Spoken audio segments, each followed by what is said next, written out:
Okay, welcome to Bees and Trees 2020. I'm Kathy Ryder, and I'll be your host for this meeting. I'm the chair of the Blackburn College's Sustainability Committee and a member of each of these groups that are presenting tonight.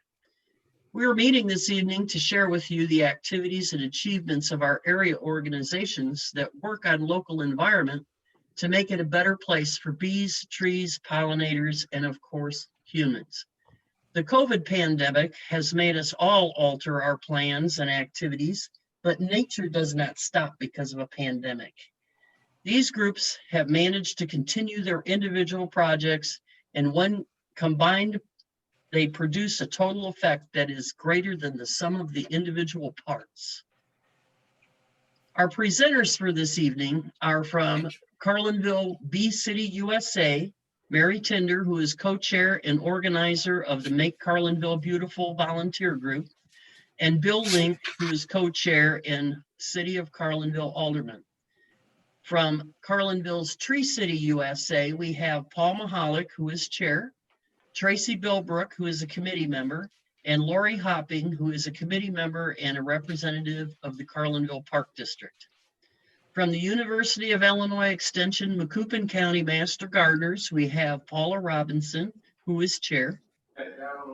From Blackburn College, Tree Campus USA, Bee Campus USA, and the Blackburn Bee Program, we have Nick McCorkle, who is the grounds supervisor at Blackburn, Dr. Jim Bray, who is professor of biology. We have Dade Bradley, who is a Blackburn student majoring in environmental biology and involved in the Blackburn Bee Program. And we have Arvin Pierce, who is Blackburn Bee Program's consultant. He is the proprietor of ACB's Apiary, and he is the Illinois Regional Apiary Inspector. Providing closing remarks is a special guest, Dr. John C. Marlin, who is currently a research affiliate at the U of I, Illinois Sustainable Technology Center. Dr. Marlin has worked with various state and federal agencies doing research and providing technical and other information to state agencies and others interested in dredging, river restoration, and some other environmental issues. He also provides volunteer assistance to the U of I campus and others on native plantings and pollinators. Dr. Marlin has numerous research publications, which include 2 papers utilizing the research from the early 1900s that was done by Charles Robertson, a Carlinville resident and professor at Blackburn College. I thank all of our presenters for agreeing to be here tonight, and we will get underway with our first presenters, and that is from Carlinville's Bee City, USA, Mary and Bill. Take it away.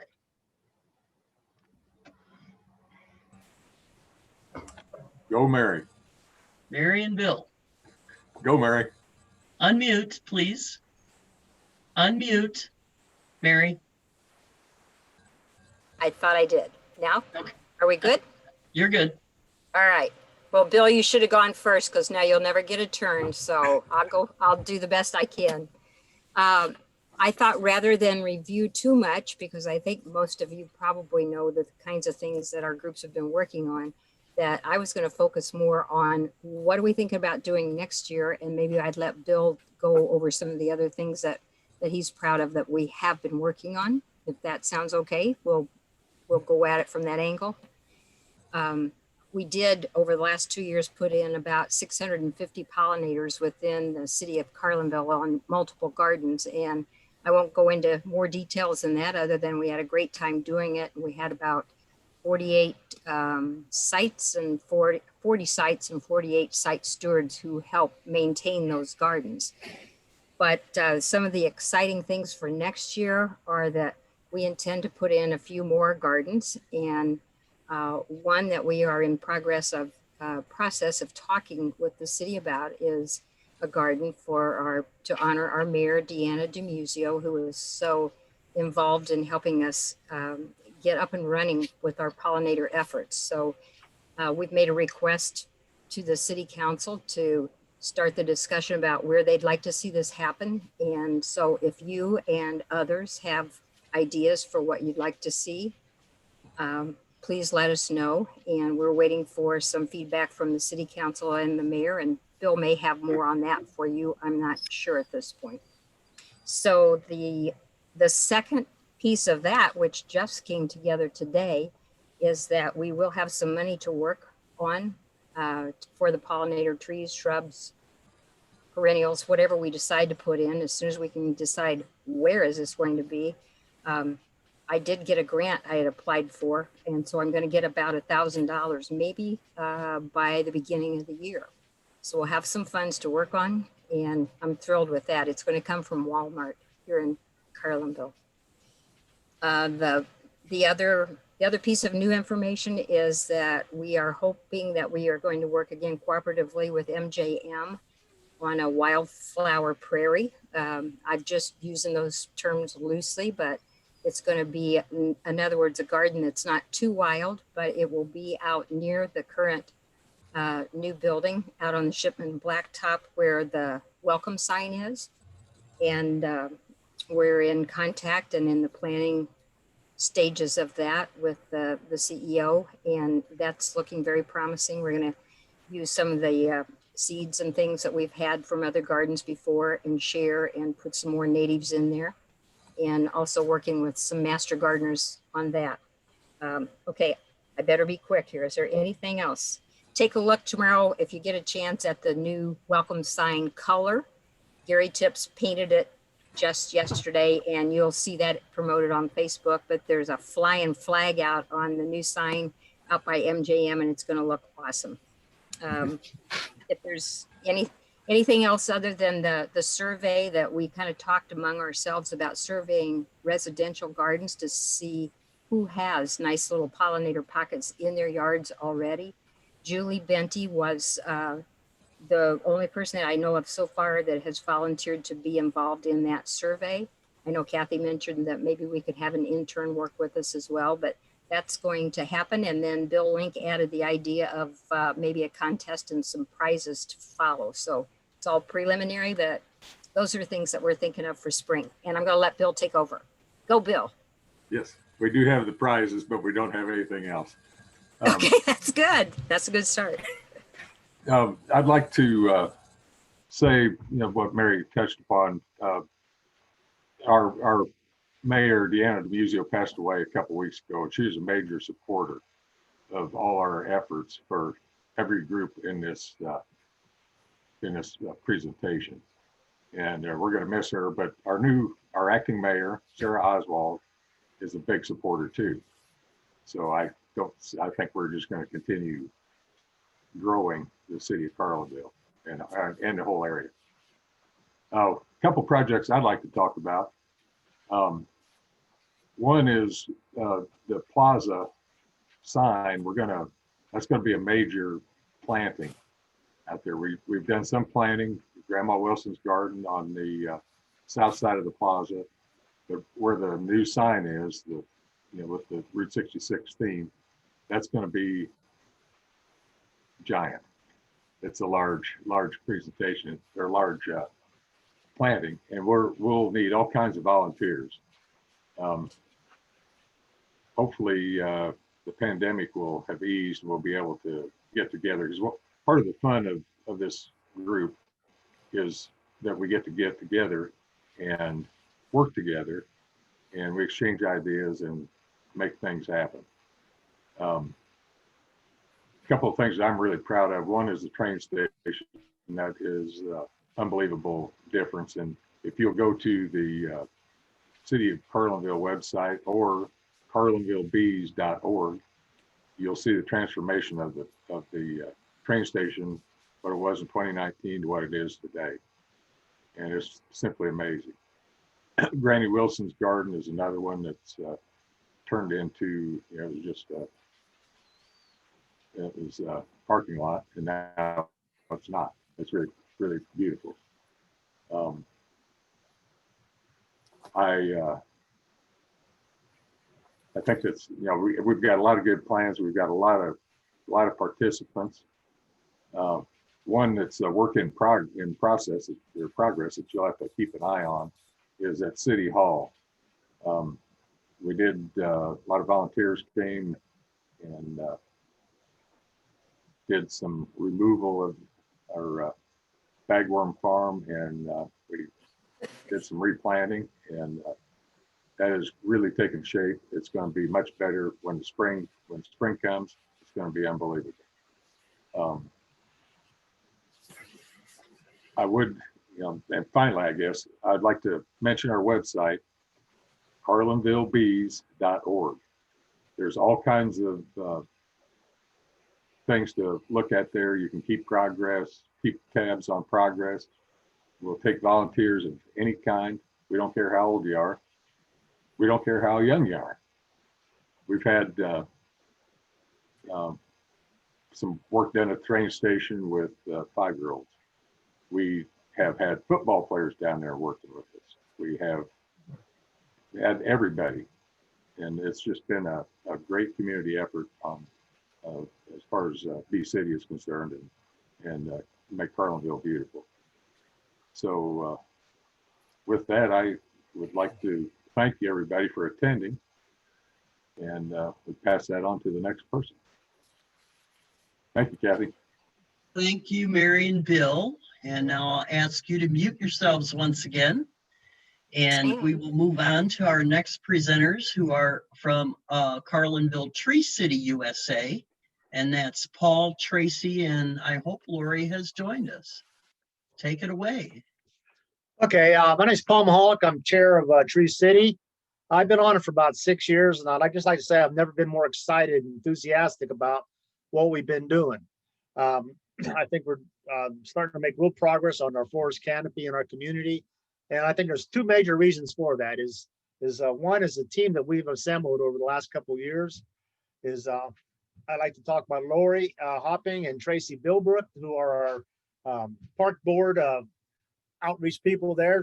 We've been doing a lot of work on our city parks, taking care of trees, having adopted tree programs. I don't want to steal all their thunder, but they've been a wonderful addition. We've got Kathy, of course. She's our Blackburn connection, and she's our technical whiz, and has great organizational skills. And as you see that what she's doing tonight, and she's helped quite a bit. You've already seen Mary. I guess her enthusiasm is unequaled, and whatever she's attempting, she does real good at, and gets people around her to do a lot of work, and we appreciate her efforts. Let's talk about Deanna. She's been a very strong force for years. If it wasn't for Deanna, I wouldn't even be on the Tree City, because she's the one that talked me into it. And I would have missed her greatly, but just like to thank her for all the effort she's done. Bill Mclean, he's been our resident botanist. He's moved to New Berlin, but he's still available for any technical questions we have on it. So I know Mary knows that too. So I feel strongly he's still part of our team. And I've got to say something about Nancy. She puts up with me, so I got to talk about how great she is. With that, Lori or Tracy's going to talk about our efforts on the city parks. Take away, Tracy.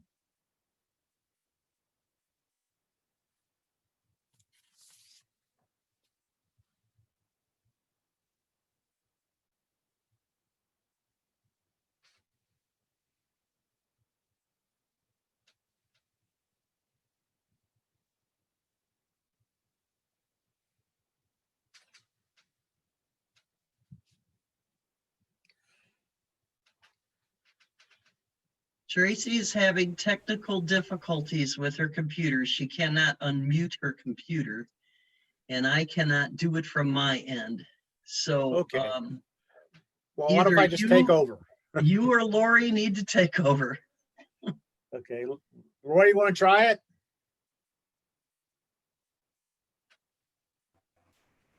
Am I unmuted? You're on.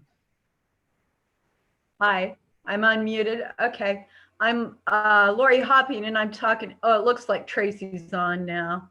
You there, Trace? I thought it looked like she's unmuted.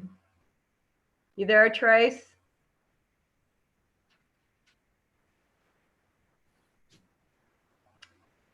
I was going to talk, even though I'm part of the Tree City Committee, I was going to talk as a park district board member.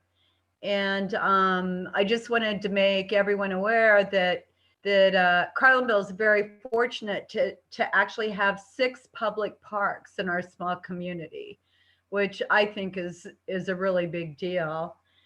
Loveless Park and Tower Grove Park are located on the south. They're spread throughout the town. Loveless Park and Tower Grove Park are located south of the square. And then we have Denby Park that's west of the square. And then Tom Thumb and Gazda Park are north of the square. And then the American Legion is east of the square. So, you know, we can really spread the pollinator plots and stuff around. So, should help to make it easier for them to navigate around our town. Presently, just half of those parks have flower gardens. And before Tracy and I started doing plantings at the parks as volunteers, none of the parks had any flowers whatsoever.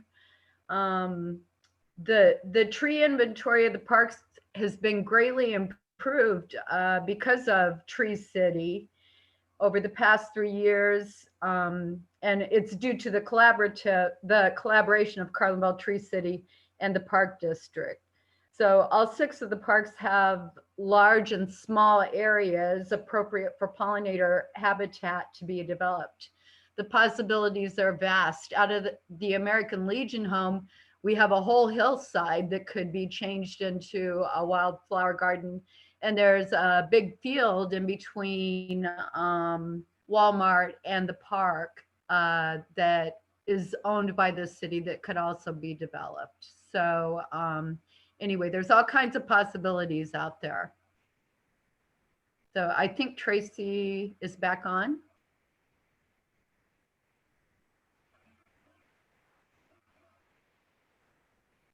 And maybe not. Anyway, that's all I have regarding the parks. Okay, I'll say a little bit about, I haven't mentioned it yet, but another part of our success is our relationship with Trees Forever. It's a volunteer organization based in Illinois and Iowa. And we've been working with them about 3 years, and our relationship just keeps on growing. This past year, we got a grant for $1,800 for purchase of trees. We've so far spent $1,400, and Tracy's got a big list on all the trees we've been planting. The big thing is the diversity, is a lot of different trees. We have done a tree survey in town in our parks, and you know, we have a lot of oaks and maples. So with the purchases have been to all kind of different bottle brush. Let's see, pussy willow, shellbark hickories, chestnuts, white oaks, American plum, tulip trees. So we're definitely diversifying the trees in our parks, and so hopefully people in town will be also diversifying their trees. And actually, we all know why diversification is so important. And so it's been real good for us. Not only that, Trees Forever, they have seminars. They've been part of our presentations and our celebrations.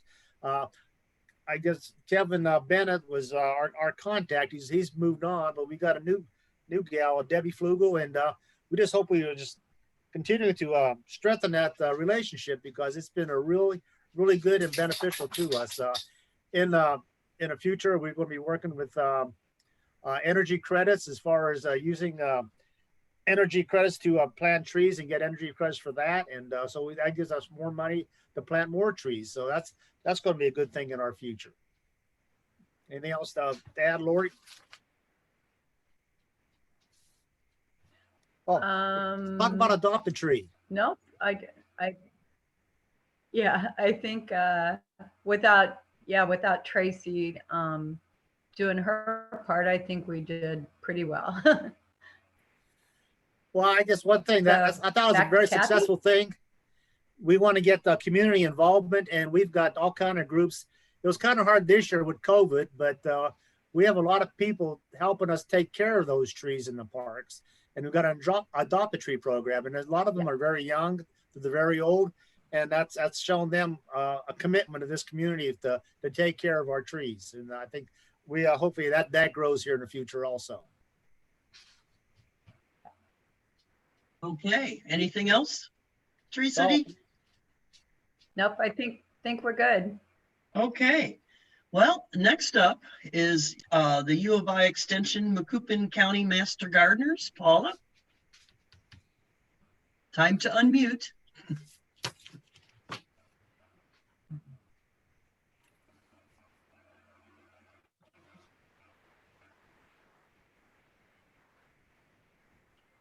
Where did Paula go? Paula, you're still muted.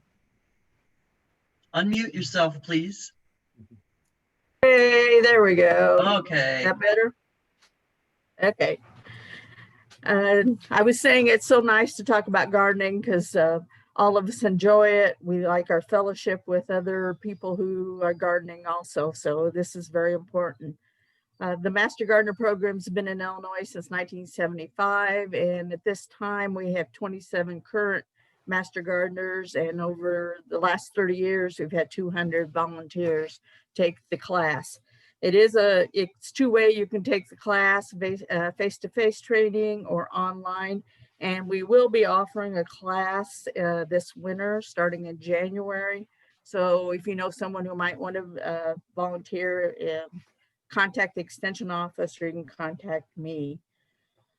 Our programs, because we are a county organization, we came up with kind of the policy that we would work on county, something that affects the whole county. Our biggest right now is the courthouse, and we've been doing that. You know, you try to remember how many years and we forget. We'll say 7 to 10 years we started. Our first project there was the Revolutionary War memorial that's in the northwest corner. We updated the next year the Brunton Garden on the east side. And each year we've been adding different projects to make the courthouse look more pretty, more beautiful. And that we are trying to always think of environmentally what's good. Our biggest project is going to be, it's in the process of along the southeast corner, the memorial for veterans. And if you drive by right now, it looks very nice what we've got done. It's only the first part. It's going to take us $5,000 to $7,000 to complete all of that. We also did the Police and Firemen Memorial this year, and that is on the north east corner. And we're very proud of it. We think that looks very nice, and we're always thinking of ways that we can improve the courthouse. Another project is the Historical Society. We've been working there probably about 15 years, and Mary can attest to this because 4-Hers worked on a project and they put herbs in. Well, the mint took over, right, Mary, if you remember that. And so we did take that over from the 4-H clubs, and that garden is now perennials. We've added flowers and shrubs around the barn right next door to that. We have a native plant garden there. And most of us know the Historical Society. The membership there is a little bit older, and they ask us to help with their landscaping around the genealogy and boardroom building. And so we've taken over that area. We've been working with 4-H members throughout the years, especially at the county fairgrounds. We work with them. They do planters out there, and they're trying to add more and more native plants and different pollinators out there. We also have worked with the animal shelter. We did help them with one planting. This has been 6 or 7 years ago, and added new plants to the west end of their building. Each year, the Master Gardeners does a plant sale, which we keep adding more and more native plants. It's our main fundraiser for the group, and that's always at the spring festival. course, we didn't have it this year, so we're looking forward to hopefully having it next year. We have done some garden tours in the past, and that's also been some fundraisers for us. And we do some bus trips and educational programs that help people improve their knowledge as far as gardening. We have a Facebook page. I want to kind of push that because we do put a lot of information on there, and it is all U of I or other land-grant university research-based information. So it should be good information to make your garden better. We do hope that the next year will be much better than it has been this year. We had lots of ideas of what we wanted to do, and of course, we didn't get to do that. But we like to make sure everything is educational and community-based in the whole county. So we're looking forward to next year. Anybody got any questions? It's ironic because several of you are master gardeners, so you know what we're doing. I'm the chair of the plant sale. Yeah. Let's hope we have Paula. one, Kathy. Put another feather in my cap, right? Okay, thank you very much, Paula. Our next group is from Blackburn College, Tree Campus USA, Bee Campus USA, and the Blackburn Bee Program. We have Nick, Jim, Dade, and Arvin. Take it away. Remember to unmute yourselves. I'm going.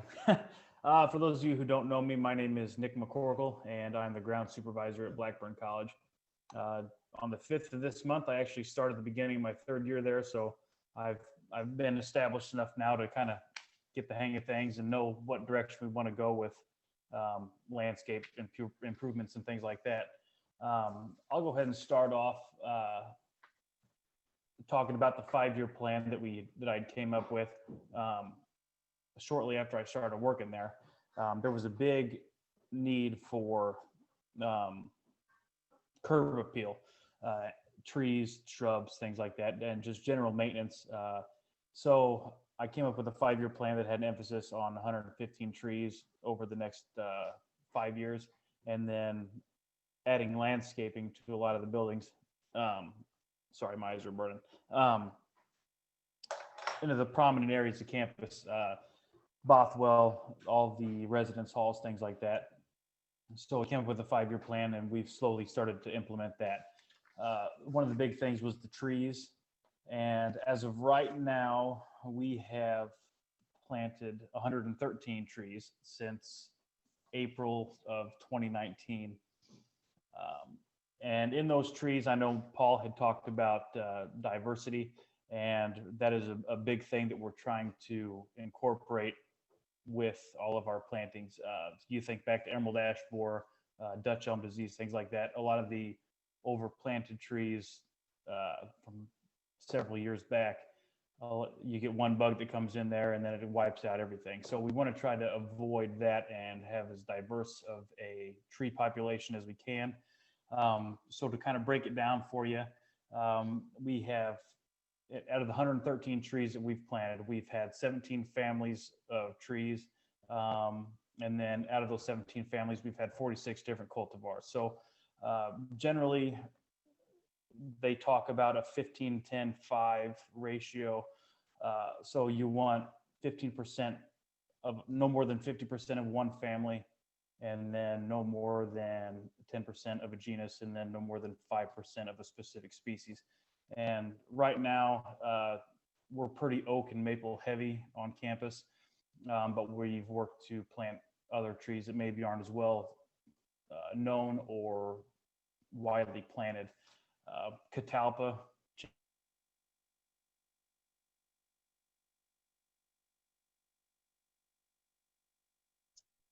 Nick, we lost your Nick, we lost your audio. can you guys hear me? Now we Good. can. Good now.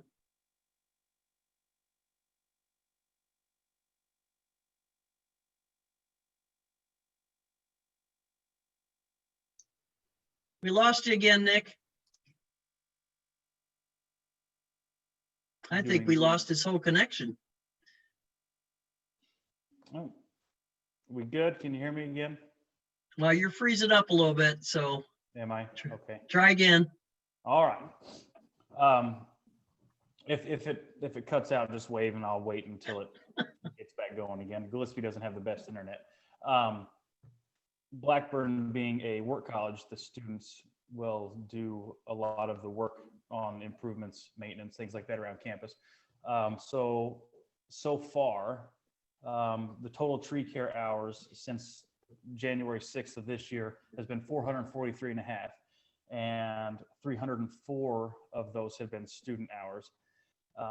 And we've had 24 students involved on the planting of the trees. And actually just last Saturday, all of my ground students, and we had 4 sustainability members and 1 safety student who happened to get off at 9:30 and was walking by and saw us planting all these trees. So he stopped to help too.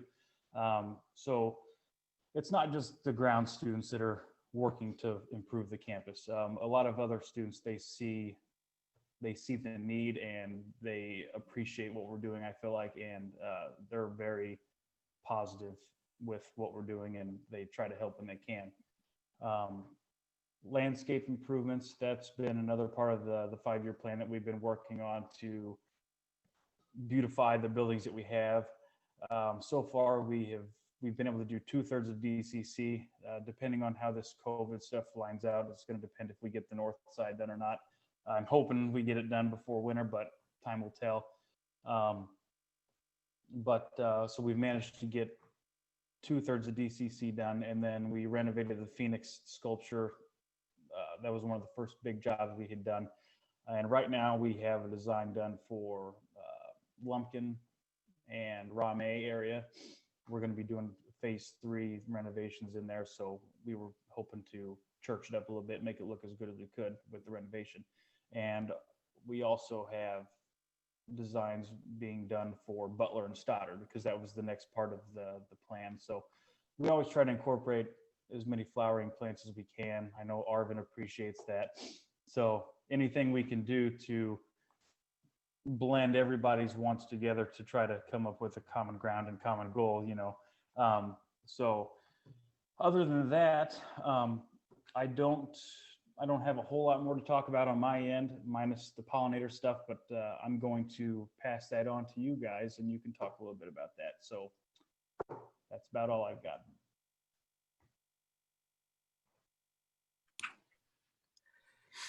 Well, I guess I'll take over and see how quickly it takes for mine to freeze up. I figure I have enough junk in the background, I'll be okay. Yeah, I can't say enough about the work that Nick has done with the students. It's worth the drive on campus to see what's happening with the trees. We're finally starting to see the disappearance of pines and some of the other things that had just dominated the campus, and it's really starting to look wonderful. So I just can't say enough for that. A couple of other small projects we have, and then I'm going to just kind of switch it over to the bee folks and sign off again so you don't have to look at my background, is we're actually looking at doing a Robertson pollinator garden. We have received funding from the Illinois Native Plant Society to do that work. And of course, then COVID hit. So that was supposed to be last spring, and we're sitting on that. And hopefully this spring we can make it happen. But we've actually are looking at doing a bit of an extension from that in that Stoddard Hill, as it's become known, behind Stoddard, the place that was just an absolute rat nest that we cleared out a few years ago and have done a pretty decent job of keeping it clean. That's part of where we're going to put in Robertson shade tolerant, shade loving pollinator species. And we're also looking at developing an outdoor classroom kind of as a response to what's going on with COVID and something that might even move further in the future. So there'll be more to come on that. So kind of with that said, I'm going to turn it over to Arvin and Dade. And I also know that I noticed that Marissa Jones, AKA Caleb, is also on the call tonight. So I'm going to just turn it over to you guys to kind of wrap up with what we're doing with bees. Okay. Thanks, Jim. I'm glad that you let me know that Caleb was on there. I looked for him and I didn't see his names out there. I figured he didn't make it, so I appreciate that. I'm going to talk just a little bit about what my involvement's been since this started, and then I'm going to let my students take care of this from here on out. Just a little bit about the background of what the bee program has been. It started out with a colony of bees in a tree near Lumpkin that I was called to remove. And thanks to Dr. Bray and Dr. McCanson, they picked up interest in it. And we got to talking and made a big plan for spring of 2017. We bought, they bought 4 different hives and bought bees packages, 16, 8 for Carlinville campus and 8 for Solomon Creek.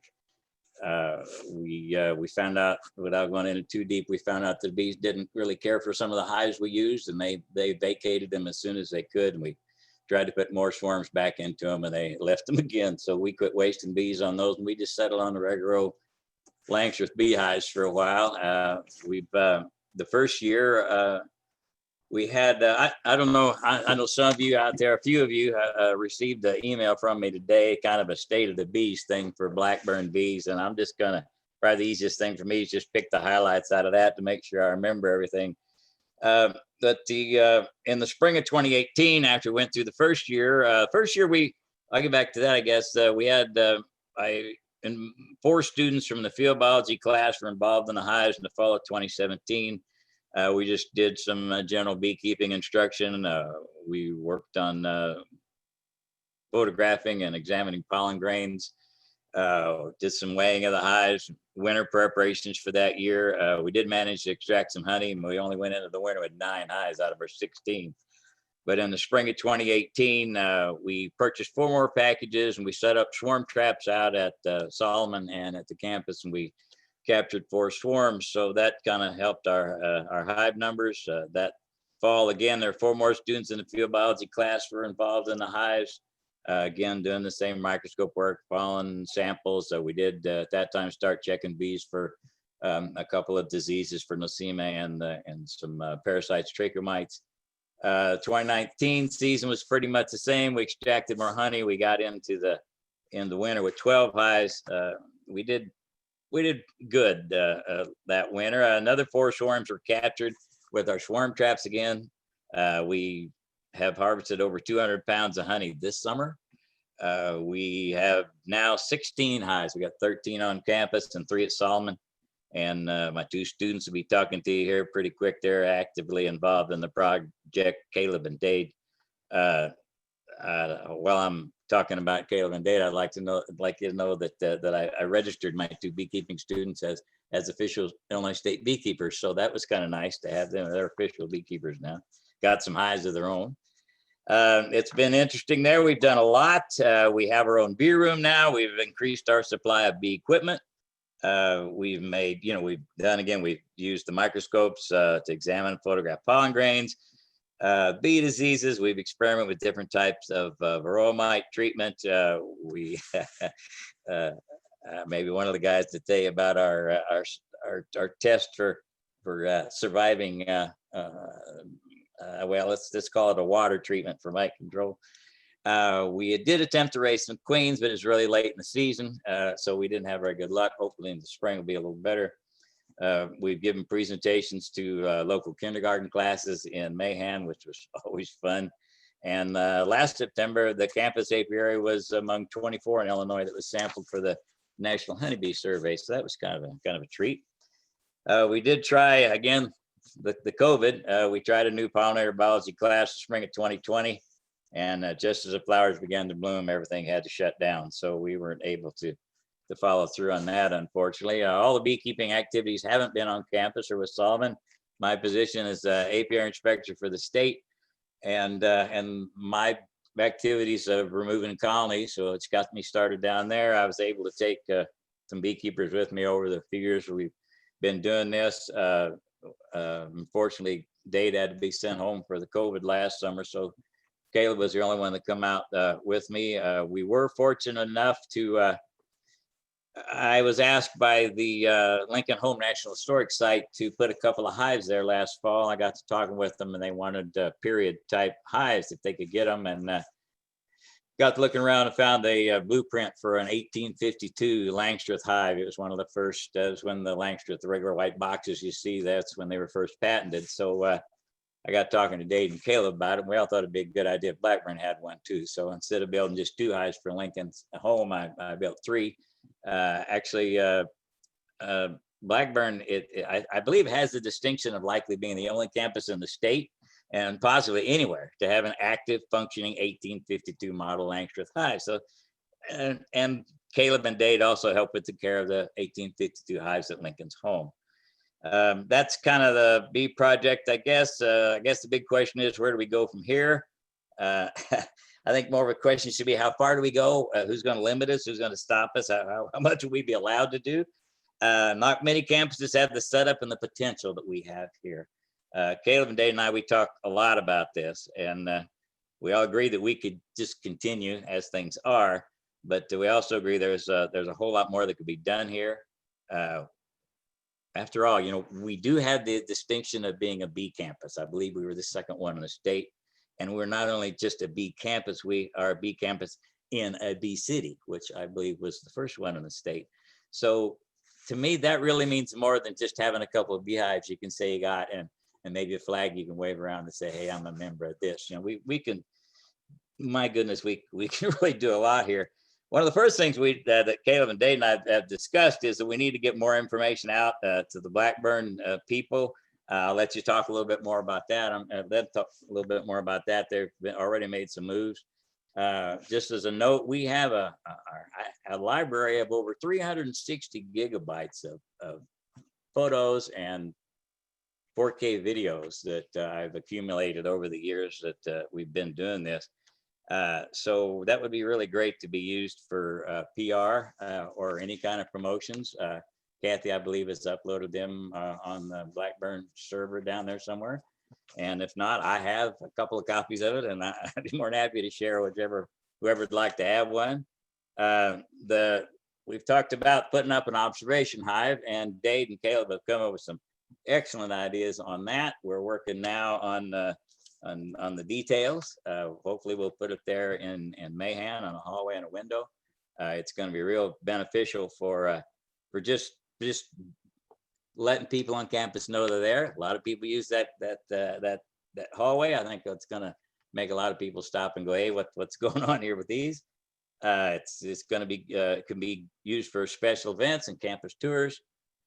So that should be something that we're really looking forward to doing. Hopefully we'll be able to get it set up next spring. Also, the idea was brought up about establishing beehives cared for by Blackburn beekeepers around the town and surrounding area. Maybe Dave and Caleb would mention a little something about that, but it'd be really great for community involvement, and could also be done in cooperation with the Bee City organization. Our involvement with the Lincoln Home National Historical Site has opened up the possibility of having the Blackburn beekeepers help and Blackburn be involved in the cooperation in pollinator projects there at the Lincoln Home Historic Site. That would be really nice. Again, I said we tried raising queens. We weren't very lucky with that. We raided too late. The COVID kind of kept Dade away, and by the time he got in, it was pretty late. But we've got everything all set up now. Hopefully, that'll come up again in the spring. The good, you know, we can, if we can raise some queens, you know, it's a possibility that we could even sell some.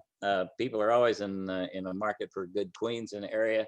Just a possibility. You know, again, we're selling our honey already, but we could, if up to the students, that's about the only thing that limits us, is that we can sell products like creamed honey, we can sell propolis tincture, we can sell beeswax products. I mean, it's kind of endless on what can actually be done. We've now established an inspection sheet that we can use to regularly record our observations. That hasn't been, well, that's my fault. I should have been keeping better records of what we've done, but we're going to change that. Really, again, like I started to say a while ago, our research only depends on the ideas and the creativity of our students. And I tell you what, these students I've got a lot of ideas, and they're really, really creative. Beekeeping is a lot more than putting on your veil and lighting a smoker and open a box of stinging insects. And I think I think it's one thing that we really, that these guys have really picked up on, and we really want to get that message out to the people. You know, there's a lot to be learned from it. It a lot involves not just bees, you know, it's building the equipment, it's understanding insects, it's understanding our environment. And once you become a beekeeper, it kind of gives you just a little different way of looking at things. And so we really, you know, the boys are really worried about getting something going on this, getting it out there in front of the people. It's, you know, the beekeeping program can also be involved with the other classes. Dave and Caleb gave me a whole list here, what they think they could, you know, they could be used, part of the bee program could be incorporated in these other classes like cell biology, microbiology, pollinator, environmental sciences, zoology, botany, you know, there's a whole list. We hope we can continue the pollinator biology class work as far as collecting our plant and pollen samples and making a database for that.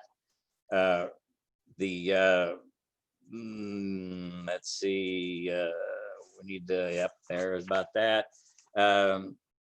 Started a beekeeping curriculum. Some people might have gotten a copy of that. It's just a list of basically a course plan for a beekeeping class, possibility maybe even being able to develop a beekeeping class to the public that we could that could be carried out at Blackburn. I really want to thank Dr. Bray and Nick and Kathy for their work and what they've done in the bee camper certification and their support and what we've been doing there. We've got the pollinator garden, plans for the Robertson garden.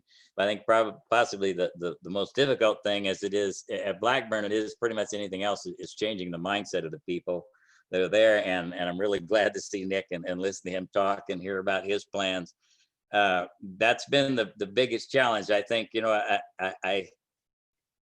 we've had a couple of mishaps in the fall. We've had some. Now Nick's going, oh my God, here he goes on the goldenrod.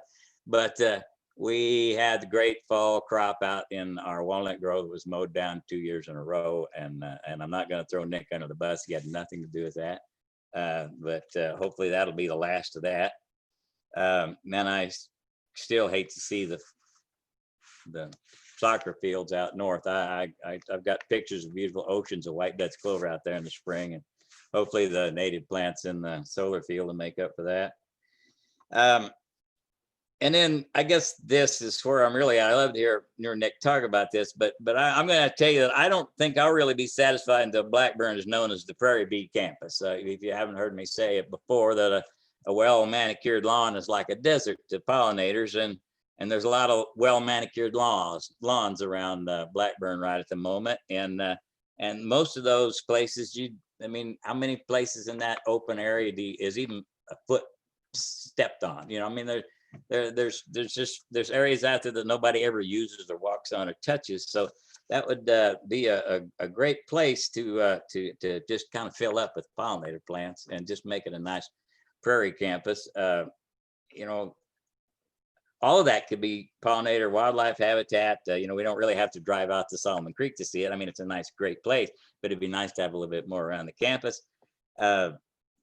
Maybe mow some paths through the native plants and put up a bench or a little shelter or someplace people could gather out and do their homework or sit out on the afternoon or in the evenings or something. I think it'd be a nice addition to the campus, but I'm just a beekeeper. And I guess that's about it. To us, the beekeeping program is the best thing on campus that very few know about, and that we can continue as it is. And we don't have anything to be ashamed of for just continuing things the way they are. But if we can develop some of these ideas and some others and have more students like Dade and Caleb, I think we can really do something. Dade, Caleb, whichever one takes over next.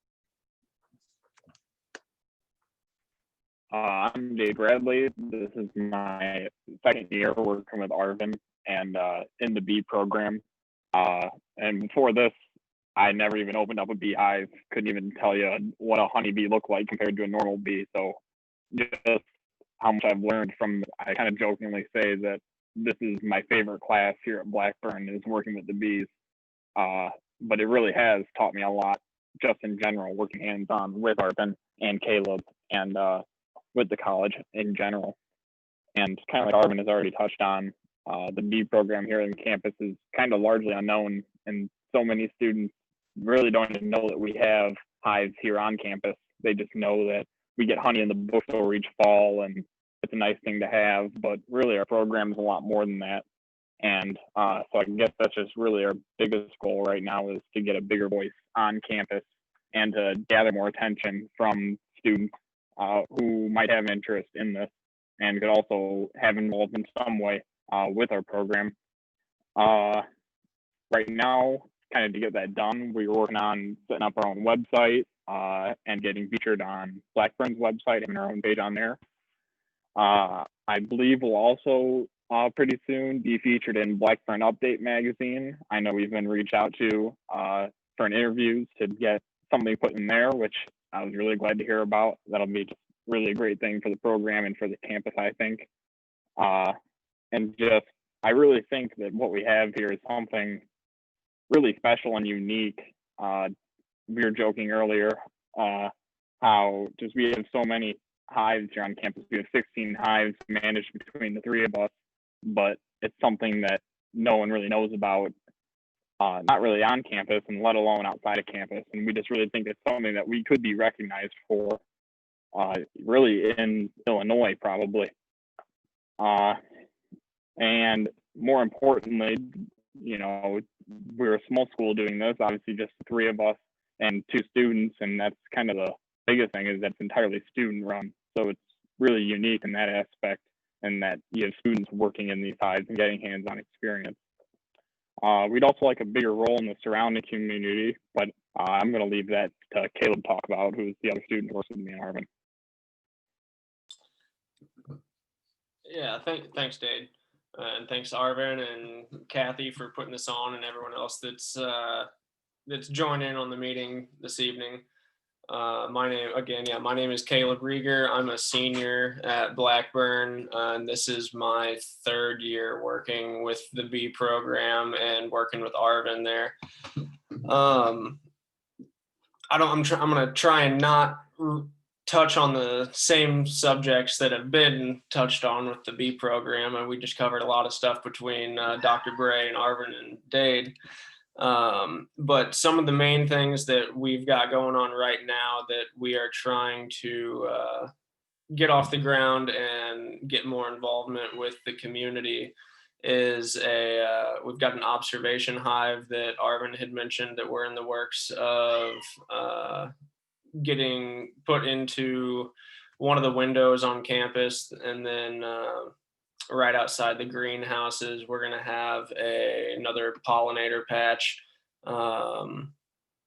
It hasn't been anything official yet. We just actually brought it up to Nick I think last week and got the go ahead from him. So a lot of this bee program right now is just getting off the ground,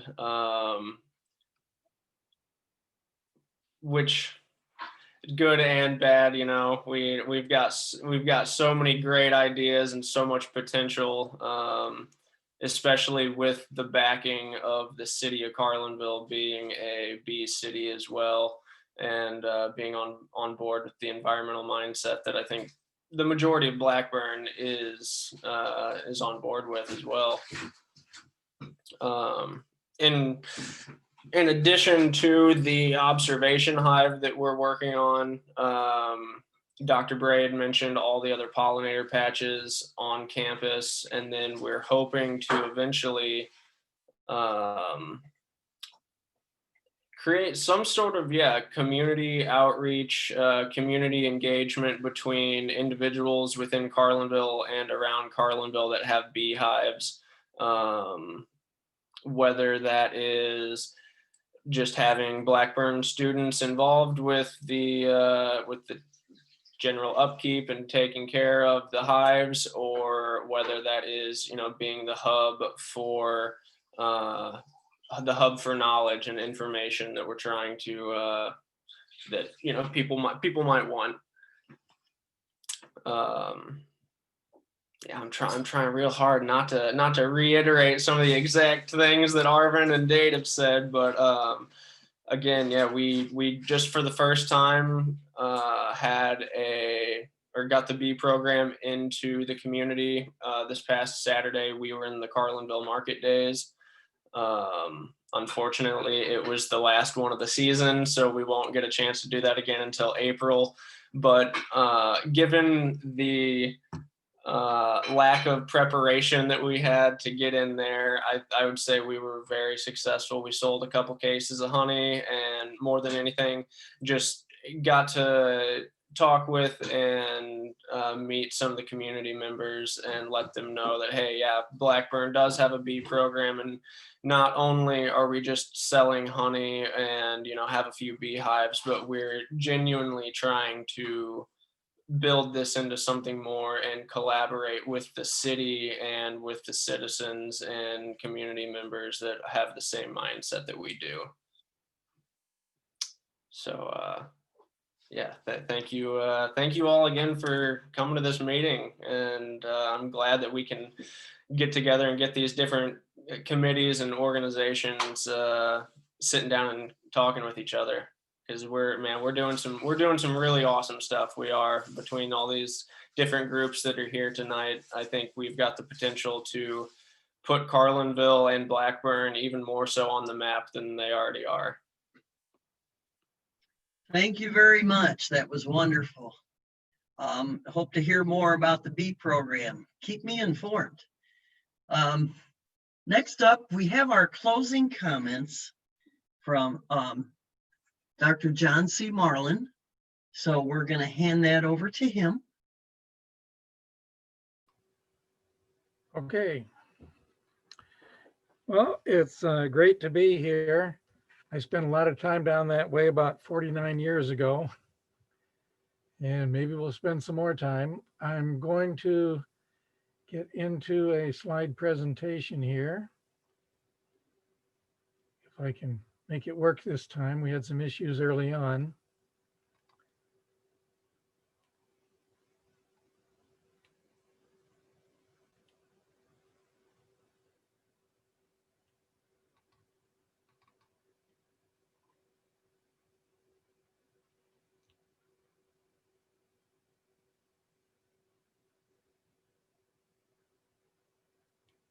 Let's see, what was the next one here?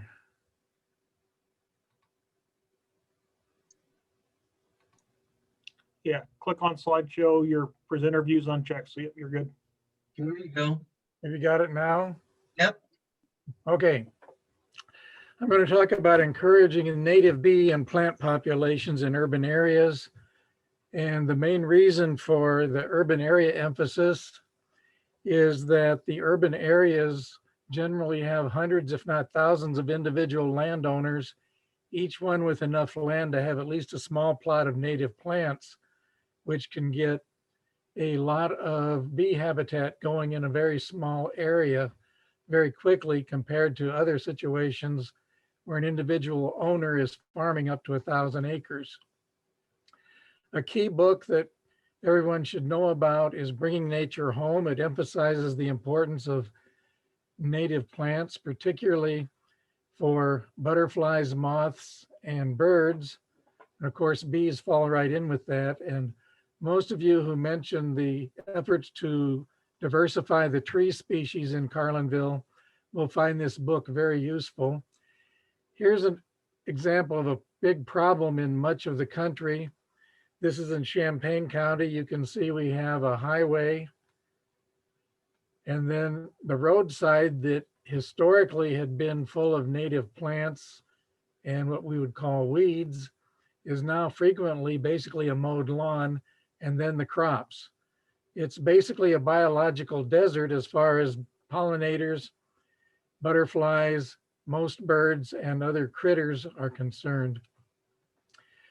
You're already all familiar with Charles Robertson, who between 1884 and 1916 observed 297 different species of bees at Carlinville. Many of them are no longer found here, and a few other species have come in from other places, particularly Europe and China. So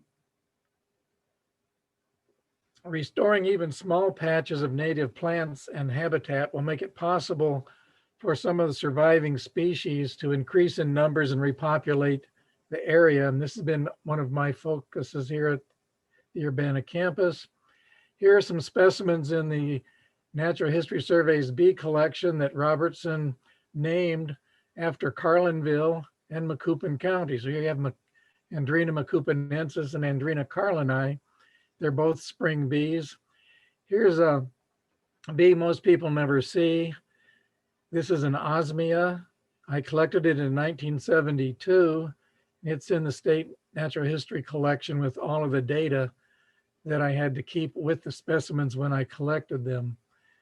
Pollinators, particularly the bees, require, like most critters, they require pollen, nectar. In the case of butterfly larvae, plant tissue or hosts. The insects require nesting areas, water, all within a suitable habitat area. So that they've got all of these resources together, and the pollen especially has to be available during the appropriate months. There are some bees that are spring bees only. Others are active only in the fall or the summer. And other species like honeybees and bumblebees are active all during the growing season.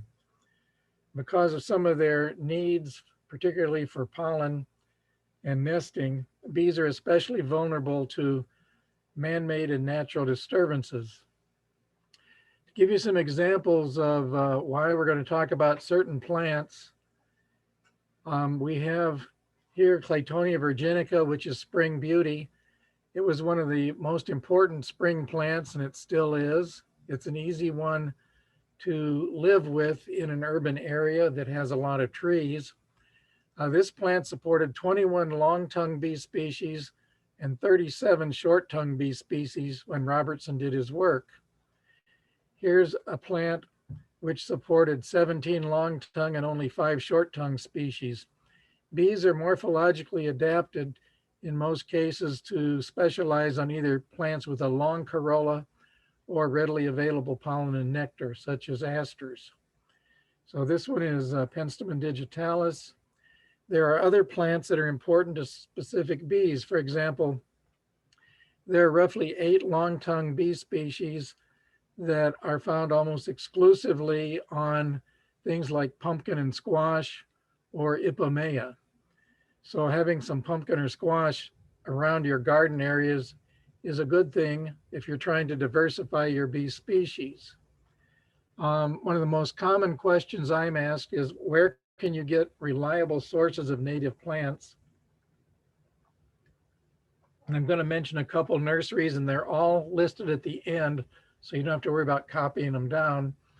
But a new trend the last 5 or 6 years is for native plant nurseries to make available trays with a variety of plants in them already growing, the seedlings. And what you'll see here is this one is a butterfly hummingbird garden. It's got 14 species in it for a total of 38 individual plants, and it goes for $129. And if you don't feel confident in digging up or doing the research on all the plants and then trying to get seeds and other things, buying a tray like this is a pretty good deal. Another thing that some of the nurseries do, this is Prairie Moon, they will let you select up to 6 different plants from a list of 80 species and get 38 plants for roughly $130. So you can pick the plants that you have trouble getting otherwise. For example, if you've got a local gardening group that sells native plants, you can pick some from the nursery that are not available locally. Most of the nurseries also have excellent booklets on how to grow plants and what their characteristics are. Here's a Prairie Moon nursery. And if you look on the right-hand side by the yellow arrow, you'll see that it's saying that Asclepias syriaca, the common milkweed, is known to be somewhat aggressive and also rhizomatous, and it's good for butterflies and other pollinators. So that you know that if you're going to put that out, you need to be somewhat careful that it doesn't take over. The Missouri Wildflowers Nursery has a very nice table. These tables go on page after page. I've just got one page here, but aside from the normal information about the plant's name and the flower color and the bloom period, this particular thing and several other catalogs are doing it now also, they tell you how far apart you can plant the species, whether it's an annual or perennial, whether it's good for hummingbirds, butterflies, bees, and whether or not it's a moisture-loving plant. Additionally, an excellent thing is a star system on the right here, which lists the plants as either very good for landscaping or rather poor. I often refer to plants when I give my talks as some are socially acceptable, meaning you can put them right next to the sidewalk. You can put them right in front of the city building where everybody's going to walk right by them. Other plants, because of their height or some other characteristics, you might want to put next to the fire station or in your backyard in a corner somewhere. They're all important, but the objective is to get the public to accept them. And if folks on campus think the Blackburn bureaucracy is difficult to work with, believe me, the University of Illinois at Urbana-Champaign is much, much more complex. We're a bee campus, but it's really hard to make that stick. One of our chancellors several years ago tore out a total native planting that had been put in 2 weeks earlier because he thought the prairie grasses were too tall. Here's another nursery, Cardinal. They also have interesting information, but they include whether a plant is resistant to salt and whether deer will avoid it. Those are just some examples of things you can look for that are very useful in these catalogs. I'd also mention that if you're planting prairie plants in small plots where they do not have competition, they tend to grow a lot larger than they do, say, in the catalog. Switching gears a bit, I was really glad to hear the Park District is considering more native plants. Here's a typical Park District planting in Champaign-Urbana. I don't believe any of these species are native, and very few bees utilize them. And remember, when Charles Robertson did his work, he found 297 species at Carlinville. The honeybee was one, that's a European species, and there were 10 bumblebees. The other 276 were basically native bees, mostly that are solitary, meaning the female digs her own nest either in the ground or in some wood, has to provision it herself with nectar and pollen and defend the nest and provide all the resources for her larvae. She doesn't get any help. So it's these bees that I do most of my work with. But anyway, going back to the park districts, there you have a typical planting. The same is true of most neighborhood yards. There's just very little diversity of plants and almost no natives. Urbana took a few areas along their highways and roads and put in native plantings. I would have put a little more diversity in here, but this is 1,000 times better than some non-native vines. An excellent plant in wooded areas and yards like this one in Urbana, where there's a huge oak tree, is Spring Beauty, where you can put the plants in. In many cases, they're probably still there. They come up in the spring, they bloom, and by usually mid-May, they go dormant and totally resorb into the soil. So there's nothing left above ground, kind of like a tulip does. And then people mow what's left of the grass all summer and everything's fine. Here you can see this is that same spot in June. The native plants, the spring wildflowers are resorbed into the ground. There's about 15 species that you can do this with, including bluebells, which will grow 18 inches high in an area like this. And by the end of May, they're totally resorbed into the ground. And in an area where you have what we call spotty grass, those plants are a wonderful addition because it takes a while for the grass to get going in the spring and summer. Some of our churches have taken to putting in pollinator plots where they put small groupings of native plants mixed in with a few non-natives, and they do a very good job. If you get some things going on a small scale, you can see how they develop over the year and whether or not they meet the landscaping requirements of some of the people you're working with. Now, this is Retivita Pinata, the yellow coneflower. In early June, it's getting ready to bloom, as you see in the upper left. By June 26th, it's in bloom. And towards the end of July, it's still somewhat in bloom. It provides pollen and nectar during much of the growing season. And by August, it's pretty well finished blooming. And here you can see in October in the lower right, it's still green.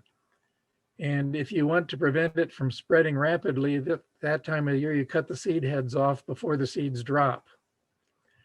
Here's a small pollinator plot in Savoy, Illinois. It's a very pretty mixture of native and non-native plants. There's nothing wrong with mixing them. It's just you want to be careful that some of the more aggressive ones like hostas, you might put out in front at some distance from the smaller plants, or the hostas will shade them out. You can take any number of native plants. Here's a little corner that I was able to steal from the University of Illinois. It's near a dormitory. It's got non-native bushes. We stuck some yellow coneflower in, and you don't see it in this picture because it grew the next year, but we also had an aster and a golden Alexander. The golden Alexander blooms in the spring, the yellow coneflower blooms in the summer, and the aster blooms in the fall. So we covered a huge part of the season for a wide variety of plants. Here's another option people have. The yard is mostly grass with a healthy mixture of native and non-natives. The master gardeners are picking up on this concept. They're getting away from the total thing they had a few decades ago of emphasizing only the ornamentals. With some of the ornamentals that are very aggressive, we say, yes, they're pretty, but so are coral snakes. If you've got an area like this where the spring wildflowers go dormant, or they're not as pretty as you might like in a landscaped area, you can border that area with things like non-native impatiens that are sterile. They'll provide color during most of the summer, or you can get something like a native petunia, which only grows a foot high and also provides blooms for much of the summer. Sunflowers are very important. There are a whole host of bees that are out in the fall that are pretty much exclusively depending on sunflowers and asters for their pollen and nectar. But again, the idea is it's useful and it's necessary if you want to increase your diversity of butterflies, bees, and other pollen and nectar loving critters to use a variety of plants. Here we have a place in my backyard where I put some of the plants in individual sections. Here you have bee balm, swamp milkweed, Culver's root, and foxglove's beard's tongue, each in an area approximately 3 feet by 6 feet. This makes it easy to keep them from spreading and overwhelming each other. The beard's tongue, for example, can be quite aggressive. I cut the seed heads off after they're finished blooming. Here's a mishmash of stuff in my front yard. And you'll see here the circled area has a hummingbird in the royal catchfly, which is a very good plant to stick in with your pollinator plants for bees and butterflies, because this one is particularly good for hummingbirds. Here's another spot in my backyard about 6 weeks ago. These are mostly summer and going into fall plants. But you can see that it's not that difficult to get a pretty good variety of plants, particularly if you make use of some of the information available at the nurseries. This area is this morning's picture. It's pretty much done with blooming. I've collected a lot of the seed heads that might cause a problem, and we'll trim back some of this to meet some of the expectations. It's a good thing to leave stems where you can, especially if you cut off the tips, because many bees and other critters will overwinter as pupae or larvae in stems. And if you cut down all the stems, there's no place for them to overwinter. Likewise, leaving some leaf litter around some of your trees is very good, because many butterflies pupate in the leaf litter. And when you get your copy of this, here's a bunch of the nurseries and some websites that are pretty good with information on how to grow and where to get some of these plants. And here's a reference to Dr. Tallamy's book. With that, I will close. And of course, I'm always willing to receive some email and try and help people figure out some of the things I learned the hard way. You don't need to repeat the mistakes of those of us who've been doing this for 20 or 30 years.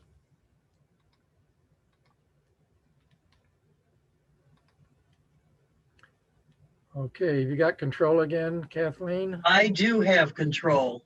Oh, good. I turned off your sharing before you even closed your PowerPoint. Well, this that's a good thing to do, because I grew up when the operator said number, please. Well, at this point in time, this is the end of our presenters.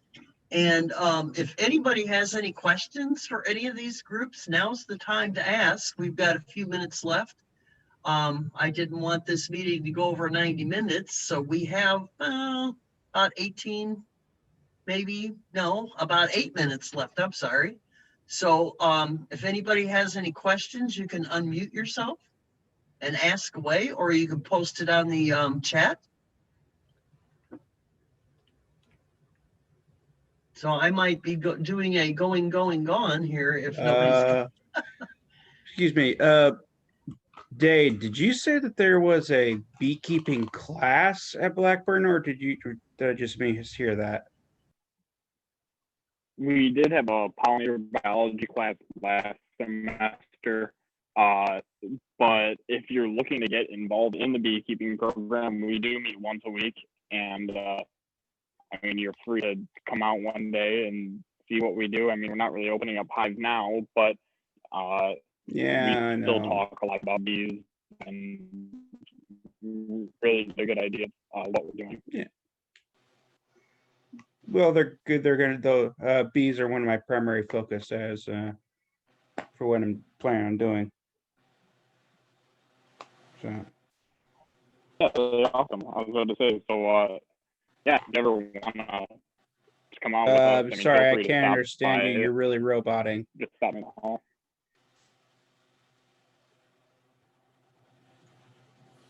Kathy? Okay, to reiterate on some of that, what Arvin has put out and what Dade was talking about is, I think there's plans.